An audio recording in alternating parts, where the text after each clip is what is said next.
નમસ્કાર દર્શક મિત્રો, હું છું આપની સાથે યશ ગુપ્તા. આપ જોઈ રહ્યા છો પ્રભુ. અનામતમાં અનામતના મુદ્દે ભારત બંધના એલાન અંગે વડોદરા મહાનગર ભારતીય જનતા પાર્ટી ભાજપના અનુસૂચિત જાતિ મોરચાના હોદ્દેદારો, પદાધિકારીઓ અને કાર્યકર્તાઓએ આ બંધમાં ભાગ ન લેવાનો નિર્ણય લીધો છે. વંદે માતરમ, ભારત માતા કી જય, જય ભીમ.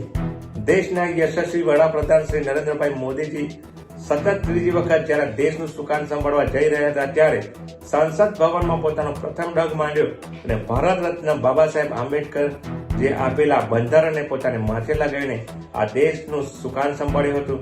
ત્યારે વિપક્ષો અનુસૂચિત સમાજમાં ખોટી રીતે ભ્રામક પ્રચાર કરીને વર્ગ વિગ્રહ કરવાની નેમ સાથે કાર્ય કરી રહ્યા છે. તાજેતરમાં નામદાર સુપ્રીમ કોર્ટની ખંડપીઠે એક જજમેન્ટ જાહેર કર્યું. અનામતમાં અનામત આ મુદ્દે અનુસૂચિત સમાજના ભારતીય જનતા પાર્ટીના સાંસદોએ માન્ય વડાપ્રધાન શ્રી સાથે બેઠક કરી હતી.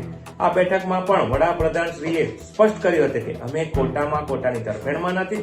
તેમ છતાં વિપક્ષો, ખાસ કરીને કોંગ્રેસ શાસિત રાજ્યો છે જેમાં 5 સ્ટેટો છે, આવા સ્ટેટોમાં આ વિપક્ષોએ ખોટો ભ્રામક પ્રચાર કર્યો અને 21મીના રોજ ભારત બંધ એલાનની જાહેરાત કરી છે.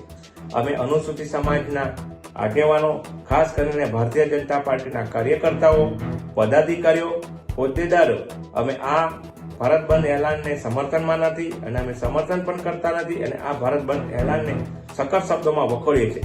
કારણ કે વિપક્ષો અંગ્રેજોની નીતિ અપનાવીને રાજ કરો અને ભાગલા પાડવાની નીતિ અપનાવી આ અનુસૂચિત સમાજમાં વર્ગ વિગ્રહ કરવા માટેની જે મનસૂબો સાથે આ ભારત બંધ એલાનની જે જાહેરાત કરી છે અમે તેને સખત શબ્દોમાં વખોડીએ છીએ.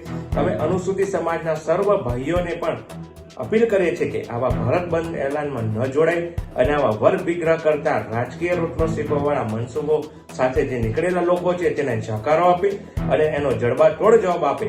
દેશના યશસ્વી વડાપ્રધાન કદી બી આવા કોટાને અનામતમાં તરફેણમાં નથી અને ભારતીય જનતા પાર્ટી પણ હંમેશા અનુસૂચિત સમાજનું હિતેચ્છુક છે અને અનુસૂચિત સમાજના લોકોના વિકાસ માટે હંમેશા કટિબદ્ધ છે.